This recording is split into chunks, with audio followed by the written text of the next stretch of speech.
ஆகிறது. மார்க் 16:15, மத்தேயு 24:14 வசனத்தின்படி இயேசு சீசர்களை நோக்கி, நீங்கள் உலகெங்கும் போய் சர்வ சிருஷ்டிக்கும் சுவிசேஷத்தை பிரசங்கியுங்கள். ராஜ்யத்தினுடைய இந்த சுவிசேஷம் பூலோகம் எங்கும் உள்ள சகல யாதிகளுக்கும் சாட்சியாக பிரசங்கப்படும்.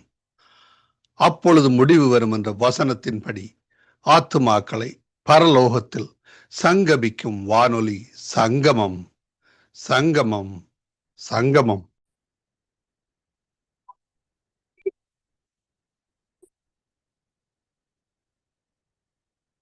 யோபு 14ஆம் அதிகாரம். ஸ்திரீனிடத்தில் பிறந்த மனுஷன் வாழ்நாள் குறுகினவனும் சஞ்சலம் நிறைந்தவனுமாய் இருக்கிறான். அவன் பூவை போல பூத்து அறுப்புண்கிறான், நிழலை போல நிலை நிற்காமல் ஓடி போகிறான்.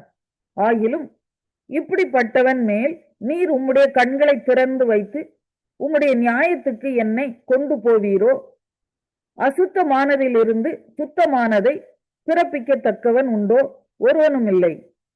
அவனுடைய நாட்கள் இம்மாத்திரம் என்று குறிக்கப்பட்டிருக்கையால் அவனுடைய மாதங்களின் தொகை உம்மிடத்தில் இருக்கிறது. அவன் கடந்து போகக்கூடாத எல்லையை அவனுக்கு ஏற்படுத்தினீர். அவன் ஒரு கூலிக்காரனைப் போல் தன் நாளின் வேலை ஆயிற்று என்று ரம்மியப்படும் மட்டும் அவன் ஓய்ந்திருக்கும்படி உமது பார்வையை அவனை விட்டு விலக்கும். ஒரு மரத்தை குறித்தாவது நம்பிக்கை உண்டு. அது வெட்டி போடப்பட்டாலும் திரும்ப தழைக்கும். அதன் இளங்கிளைகள் துளிர்க்கும். அதன் வேர் தரையிலே பழையதாகி அதன் அடிக்கட்டை மண்ணிலே செத்தாலும் தண்ணீரின் வாசனையினால் அது துளிர்த்து இளமரம் போல கிளைவிடும். மனுஷனோ வென்றால் செத்த பின் ஒளிந்து போகிறான். மனுபுத்திரன் ஜீவித்து போன பின் அவன் எங்கே? தண்ணீர் ஏரியிலிருந்து வடிந்து வெள்ளம் வற்றி சுவரி போகிறது போல மனுஷன் படுத்து கிடக்கிறான். வானங்கள் ஒளிந்து போகும் அளவும் எழுந்திருக்கிறதும் இல்லை, நித்திரை தெளிந்து விழிக்கிறதும் இல்லை. நீர் என்னை பாதாளத்தில் ஒளித்து உமது கோபம் தீரும் மட்டும் என்னை மறைத்து என்னை திரும்ப நினைக்கும்படிக்கு எனக்கு ஒரு காலத்தை குறித்தால் நலமாயிருக்கும். மனுஷன் செத்த பின் பிழைப்பானோ? எனக்கு மாறுதல் எப்போது வரும் என்று எனக்கு குறிக்கப்பட்ட போராட்டத்தின் நாளெல்லாம் நான் காத்திருக்கிறேன். என்னை கூப்பிடும், அப்பொழுது நான் உமக்கு உத்தரவு சொல்லுவேன். உமது கைகளின் கிரியையின் மேல் விருப்பம் வைப்பீராக. இப்பொழுது என் நடைகளை எண்ணுகிறீர். என் பாவத்தின் மேலல்லவோ கவனமாய் இருக்கிறீர். என் மீறுதல் ஒரு கட்டாக கட்டப்பட்டு முத்திரை போடப்பட்டு இருக்கிறது. என் அக்கிரமத்தை ஒருமிக்க சேர்த்தீர். மலை முதலாய் விழுந்து கரைந்து போம். கண்மலை தன் இடத்தை விட்டு பேர்ந்து போம். தண்ணீர் கற்களை குடையும். ஜலப்பிரவாகம் பூமியின் தூளில் முளைத்ததை மூடும். அப்படியே மனுஷன் கொண்டிருக்கும் நம்பிக்கையை அழிக்கிறீர். நீர் என்றைக்கும் அவனை பலனாய் நெருக்குகிறதினால் அவன் போய் விடுகிறான். அவன் முக ரூபத்தை மாறப்பண்ணி அவனை அனுப்பி விடுகிறீர். அவன் பிள்ளைகள் கனமடைந்தாலும் அவன் உணரான். அவர்கள் சிறுமைப்பட்டாலும் அவர்களை கவனியான். அவன் மாம்சம் அவனில் இருக்கும் அளவும் அதற்கு நோவு இருக்கும். அவன் ஆத்துமா அவனுக்குள் இருக்கும் மட்டும் அதற்கு துக்கம். ஆபகு 1ஆம் அதிகாரம். ஆபகு எனும் தீர்க்கதரிசி தரிசனமாய் கண்ட பாரம். கர்த்தாவே, நான் எதுவரைக்கும் உம்மை நோக்கி கூப்பிடுவேன்? நீர் கேளாமல் இருக்கிறீரே. கொடுமையின் நிமித்தம் நான் எதுவரைக்கும் உம்மை நோக்கி கூப்பிடுவேன்? நீர் ரட்சியாமல் இருக்கிறீரே.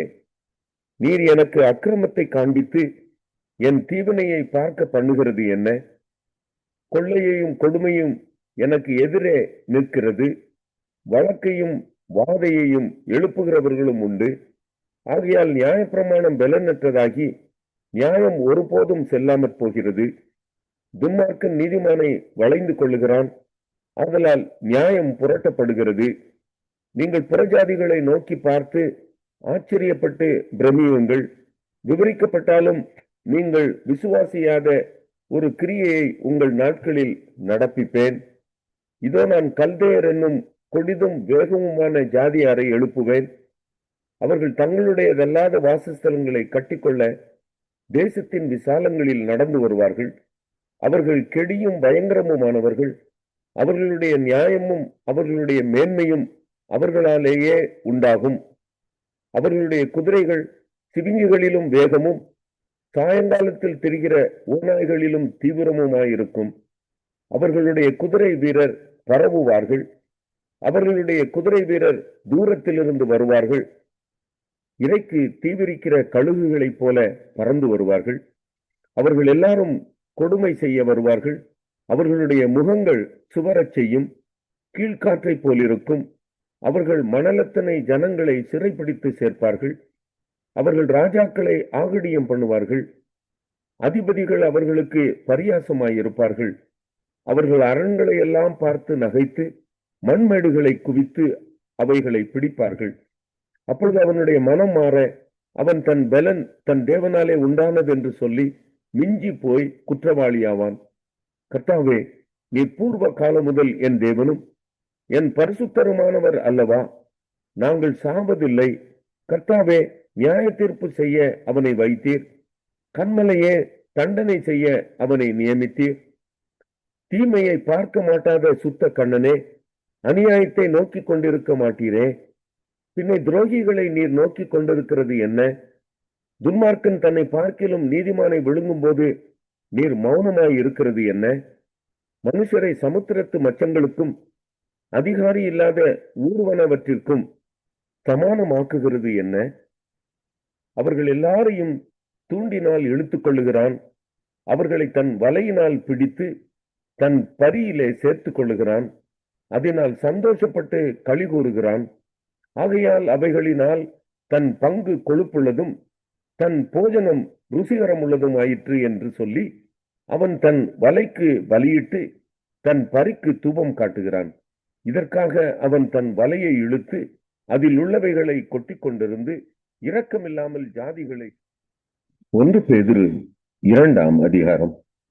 இப்படி இருக்க கர்த்தர் தயவு உள்ளவர் என்று நீங்கள் ருசி பார்த்ததுண்டானால் சகல துர்க்குணத்தையும் சகலவித கபடத்தையும் வஞ்சகங்களையும் பொறாமைகளையும் சகலவித புறங்கூறுதலையும் ஒழித்துவிட்டு நீங்கள் வளரும்படி புதிதாய் பிறந்த குழந்தைகளைப் போல திருவசனமாக்கிய களங்கமில்லாத ஞானப்பாலின் மேல் வாஞ்சையாயிருங்கள்.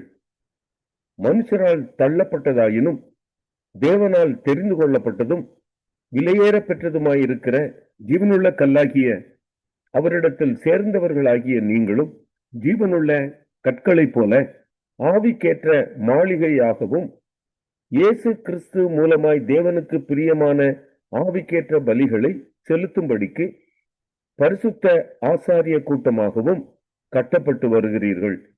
அந்தபடியே இதோ தெரிந்து கொள்ளப்பட்டதும் விலையேற பெற்றதுமாயிருக்கிற மூலைக்கல்லை சீயோனில் வைக்கிறேன், அதன் மேல் விசுவாசமாய் இருக்கிறவன் வெட்கப்படுவதில்லை என்று வேதத்திலே சொல்லி இருக்கிறது.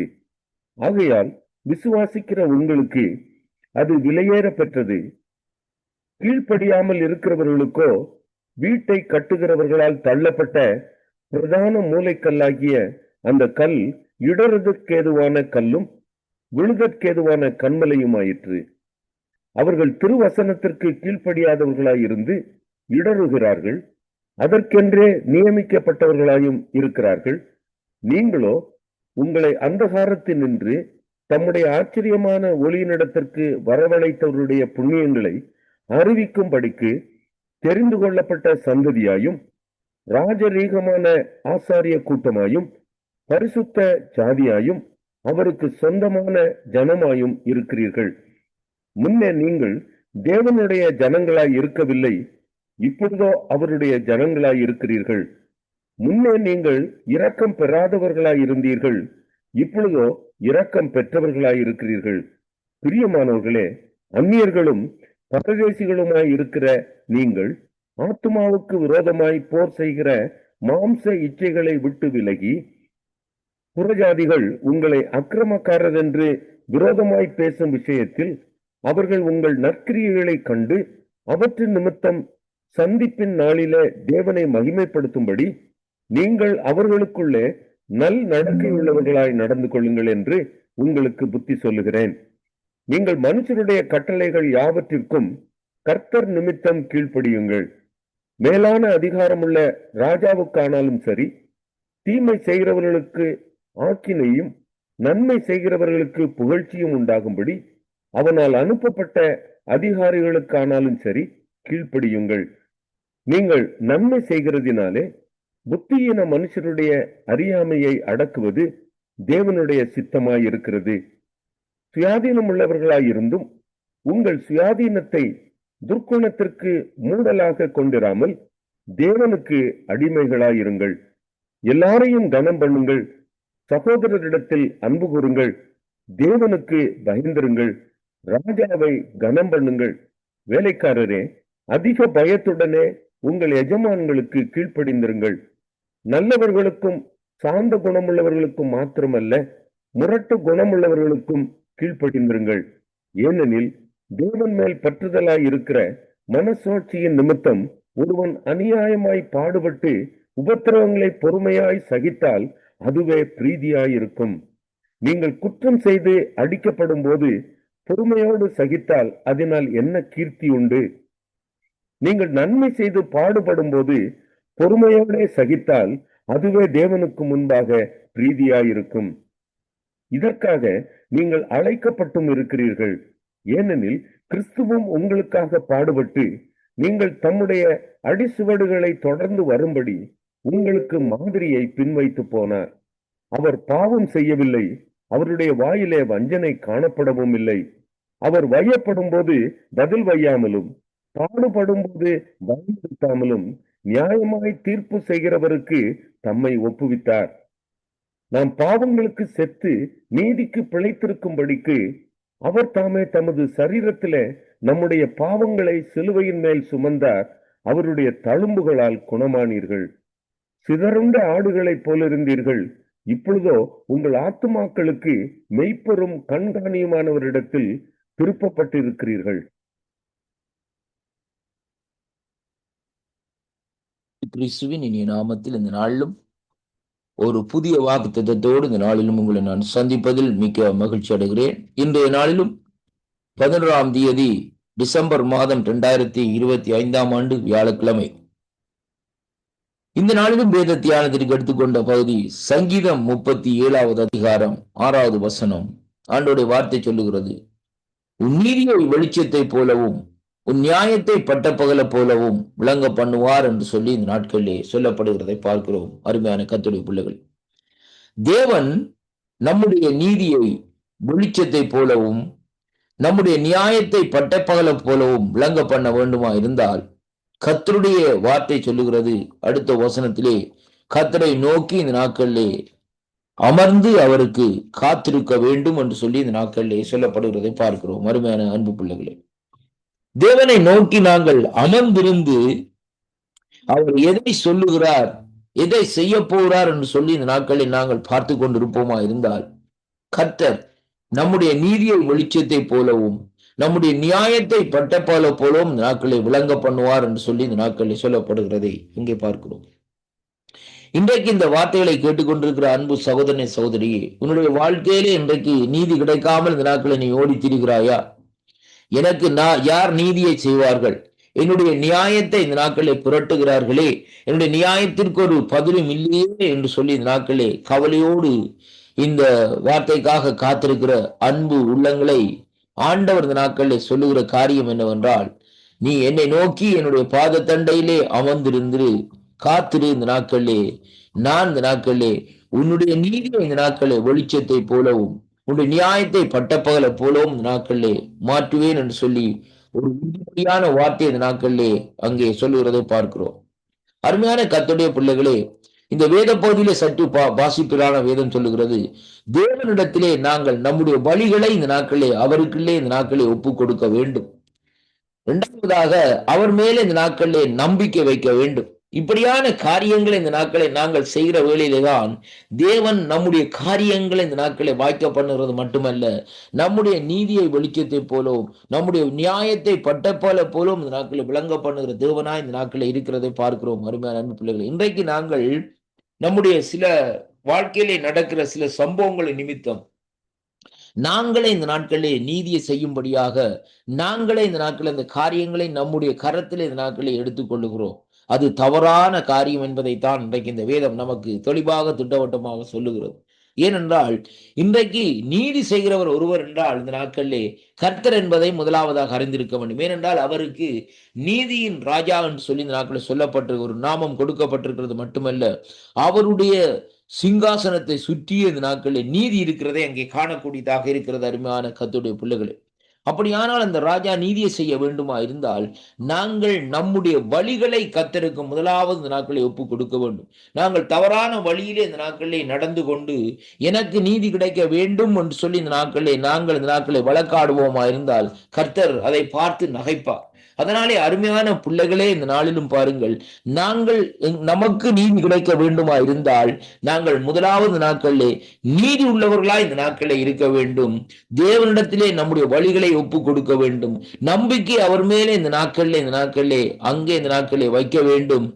அது மட்டுமல்ல, இந்த நாட்களிலே அவரை நோக்கி அமர்ந்திருந்து இந்த நாட்களிலே காத்திருக்க வேண்டும். இப்படிப்பட்ட காரியங்களை நம்முடைய வாழ்க்கையிலே நாங்கள் செய்வோமா இருந்தால் தேவன் நம்முடைய நீதியை வெளிச்சத்தை போலவும் நம்முடைய நியாயத்தை பட்டை பகலை போலவும் இந்த நாட்களிலே விளங்க பண்ணுகிற தேவனா இந்த நாட்களில் இருக்கிறார் என்பதைத்தான் இந்த வார்த்தை ஊடாக இன்றைக்கு நாங்கள் அறிந்து கொள்ளக்கூடியதாக இருக்கு. அதனாலே அருமையான கர்த்தருடைய பிள்ளைகளே, எங்களுக்கு நீதி கிடைக்கவில்லை என்று நாங்கள் இந்த நாட்களிலே அந்த காரியங்களை நம்முடைய கரத்திலே எடுத்து வைக்காதபடி ஆண்டவருடைய பிள்ளைகளா இருக்கிற நாங்கள் ஆண்டவருடைய பாதத்திலே அமர்ந்திருந்து கர்த்தாவே இந்த காரியத்துக்காக எனக்கு நீதி செய்யும் என்று சொல்லி இந்த நாட்களே சொல்லப்படுகிற கேட்கிற வேளையிலே நீதியின் சூரியனாகிய கர்த்தர், நீதியை சரி கட்டுகிறவராகிய தேவன் இந்த நாட்களிலே நம்முடைய வாழ்க்கையிலே நம்முடைய குடும்பத்துக்குள்ளே நம்முடைய பிள்ளைகளுக்குள்ளே அவர் இந்த நாட்களிலே நீதியை செய்கிறது மட்டுமல்ல, அங்கே இந்த நாட்களிலே பாருங்கள் அந்த நீதி நம்முடைய நீதி இந்த நாட்களிலே வெளிச்சத்தை போலவும் நியாயம் இந்த நாட்களை பட்ட பகலை போலவும் விளங்க பண்ணுவார்.